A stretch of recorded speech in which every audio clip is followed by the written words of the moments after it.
Do you know how carbonated drinks are made? The main secret of carbonated drinks lies in the highly concentrated juice.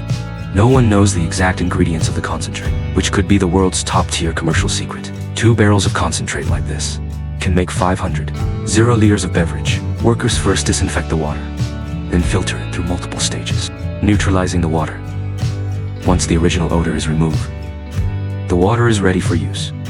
The workers then send the sweetener concentrate and water into a large container that holds tens of thousands of liters. After mixing, the liquid becomes a sweetener syrup.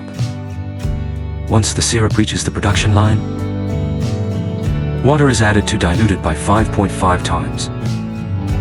The diluted syrup is fully mixed with carbon dioxide gas, usually by injecting the gas into the syrup under high pressure. This step is to create bubbles in the syrup and give the carbonated drink its characteristic effervescence. Once mixing is complete, it turns into a drinkable, carbonated beverage. The finished product is tested by machines to ensure that the content of all ingredients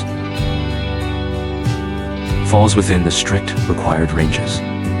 Then, it is ready for bottling. This is the Carbonated Drink Bottling Workshop, where 800 bottles of drink can be filled per minute. The packaged carbonated drinks are then sent to stores for sale.